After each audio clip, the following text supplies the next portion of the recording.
Arro pessoal, bom dia. Hoje é domingo, dia do sol, e já deixa o seu comentário para eu ver que você está aqui comigo no domingo, que eu não estou aqui falando sozinho. Bom, se você não viu, temos já lá no canal, no Spotify, no YouTube, a reflexão da Lua Nova de Virgem.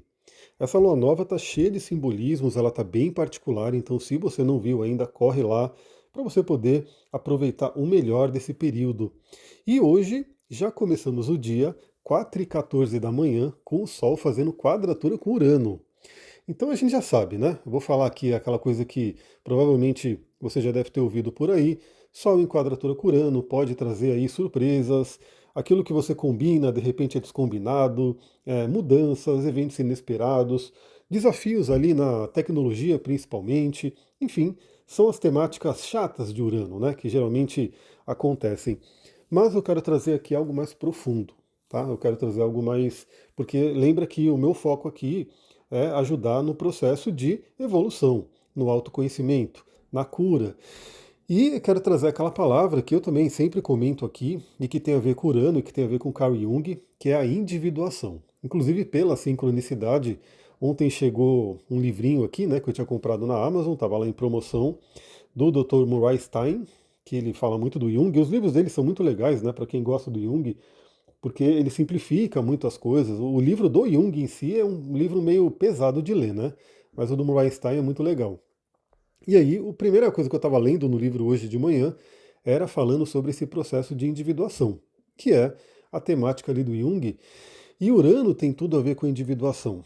E aí, para quem nunca ouviu essa palavra, se você está chegando agora aqui no canal, individuação é tornar-se o seu potencial, tornar-se quem você é. É como se todos nós fôssemos uma semente, né? O self é uma semente ali, com um grande potencial para virar uma grande árvore, mas depende do quê? Depende do tempo, dos eventos que vão acontecendo para essa árvore crescer. E assim, ó, é muito interessante, porque realmente toda a teoria do Jung, ela casa muito com a coisa da astrologia. Porque o nosso mapa natal, pessoal, isso aí acho que tem que ficar claro para todo mundo. Porque às vezes a pessoa fala, nossa, mas eu sou de tal signo e eu não sou desse jeito, e eu não tenho por exemplo, né, uma pessoa que é de Áries, eu não tenho a coragem do Áries. A pessoa que é de Leão, eu não sou uma pessoa ali extrovertida, que ilumina, enfim. Aquela coisa toda, às vezes a pessoa fala, não me identifico com o meu signo, não me identifico. Primeiro, tem que ver se o mapa está certinho. E segundo, que é o mais importante aqui, é que o nosso mapa ele é um potencial. Então a gente nasce com um potencial. Então tudo que tem ali no seu mapa, que vale a pena você conhecer, se você não fez aí no seu mapa, vem fazer para você poder conhecer. Tudo que está ali é um potencial. Então a gente pode ter coisas muito boas no mapa, mas que, se a gente não regar, se a gente não plantar aquela semente, se a gente não der as condições também, né? E a condição envolve aí o nosso livre-arbítrio, nossa vontade, treinamentos, ajudas, enfim, aquilo pode não se desenvolver. Né? Então, e uma coisa que eu achei interessante, que eu vou até postar lá no Instagram, nos stories, é que na teoria, né, do self, diz que não dá para a gente alcançar, né, esse processo de individuação em uma única vida. Ou seja, já dá margem aí para a questão da reencarnação, que eu também acredito muito que a gente vai reencarnando e evoluindo, né? E o nosso mapa vai sendo um reflexo disso. Então, um mapa com muitos desafios significa uma pessoa que deixou muita coisa por fazer numa encarnação e tem que, né, redobrar nessa, como se fosse uma coisa que ela deixou de fazer, então ela tem que fazer duas vezes, por exemplo, um planeta retrógrado. Por que eu estou falando isso, né? Desse processo de individuação, dessa questão de você ter um potencial no mapa que tem que ser desenvolvido. Primeira coisa para desenvolver é conhecer, né, qual é o potencial do seu mapa, o que você tem ali que de repente não está sendo visto ou desenvolvido. Eu estou falando isso porque Urano, ele é um chamado aí de grande despertador cósmico. Urano é um planeta que vem realmente como se fosse um raio que cai na nossa mente para a gente poder evoluir, para a gente poder mudar. Então, por isso que Urano, às vezes, ele é incômodo, né? As coisas que Urano traz para a gente é incômodo, porque ele convida a gente à evolução, à mudança. E para isso, precisamos o quê? Da libertação. E é muito interessante que eu também estou lendo um livro ali que fala sobre a genialidade, né? Para a gente poder despertar nossa genialidade. E no primeiro capítulo já, ele fala dessa questão de desaprender muita coisa, né? Se libertar de muita coisa que foi colocada na nossa mente. E aí, novamente, né? Se a gente pegar o Dom Miguel Ruiz, Nos Quatro Compromissos, que é um livro que comenta aqui se você já leu. né? Esse é um livro que todo mundo deveria ler. Se você não leu, corre aí, Quatro Compromissos, um livro pequenininho, mas poderoso, e ele fala muito da questão da domesticação, né? A gente acaba sendo domesticado. Aí o Reich fala sobre isso também na questão das couraças, terapia corporal, que eu trabalho também. Enfim, Urano fala sobre a libertação. Então a gente se libertar daquilo que está atrapalhando, daquilo que não é a gente, daquilo que está indo contra a nossa essência. Então, tudo bem, vamos lá. É um fim de semana que pode ter surpresa, esse tipo de coisa, mas o mais importante aqui é você aproveitar esse momento, Sol em quadratura com Urano, e perceber do que você tem que se libertar. O que às vezes foi colocado na sua mente, foi colocado aí no seu sistema de crenças, afinal Júpiter será tocado também hoje, que você precisa se libertar. Falar, isso aqui não é meu, né? Vou seguir pelo meu caminho, pela minha essência. Então a primeira dica é essa.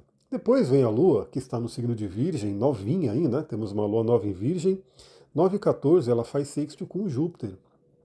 Então, traz aquela temática do benefício, né? Júpiter é um grande benéfico, ele está ali no signo de Câncer. A Lua gosta muito do signo de Câncer, que é o domicílio dela. Então a gente tem aí uma forcinha do Júpiter, que é o grande benéfico, o Zeus, que traz crescimento, expansão, otimismo.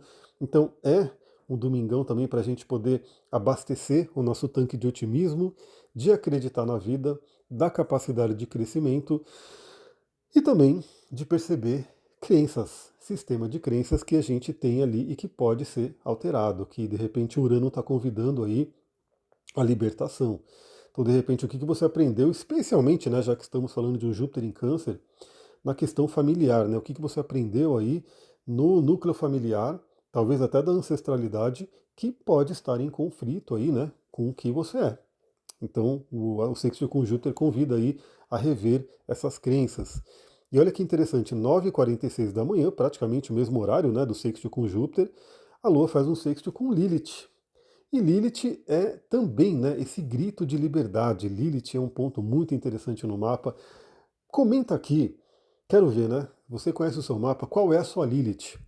Provavelmente a maioria, se responder, né, vai responder a Lilith do ponto médio, que é a que geralmente é configurado para aparecer nos mapas.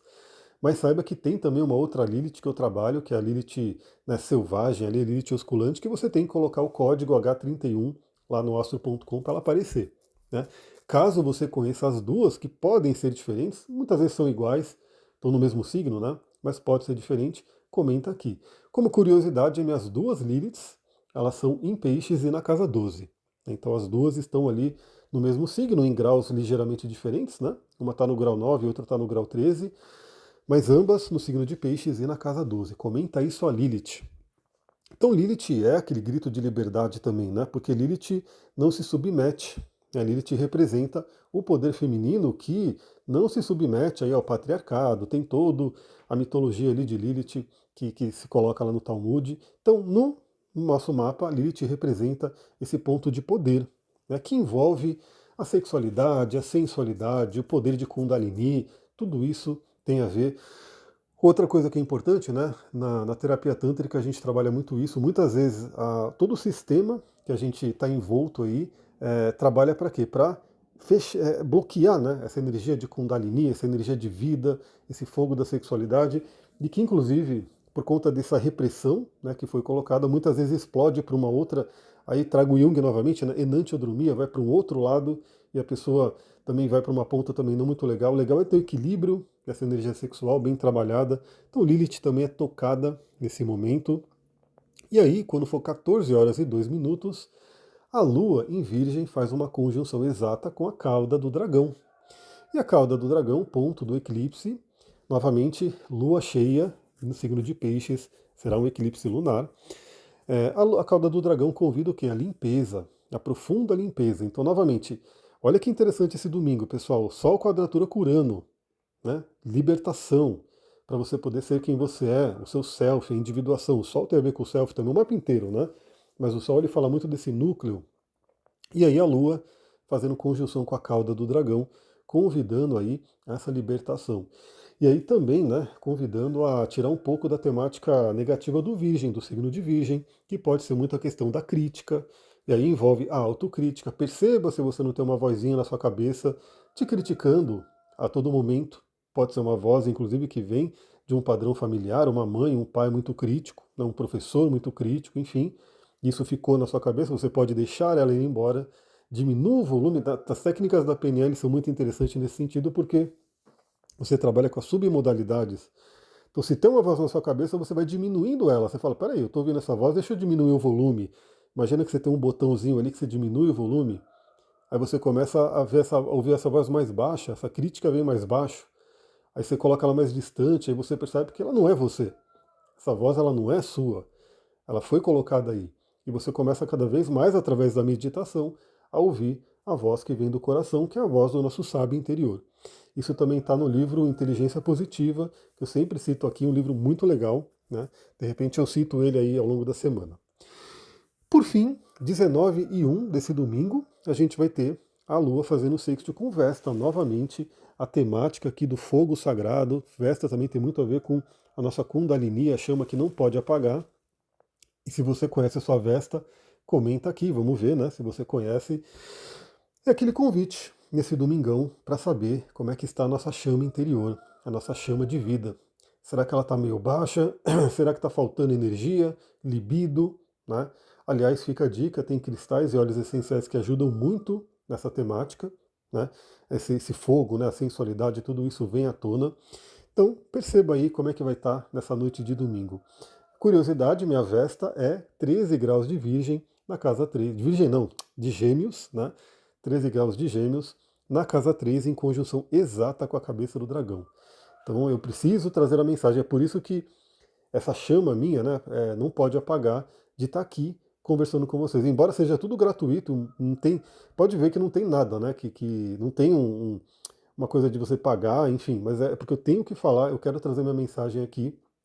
Então, é a minha Vesta no signo de Gêmeos, na casa 3, e em conjunção com a cabeça do dragão, também em Gêmeos, na casa 3. Então, eu estou aqui trazendo a minha mensagem e espero que esteja ajudando aí quem está do outro lado ouvindo.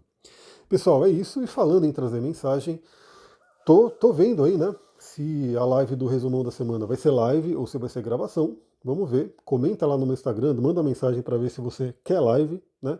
Novamente, YouTube, por enquanto, não quero fazer live no YouTube não foi legal, né?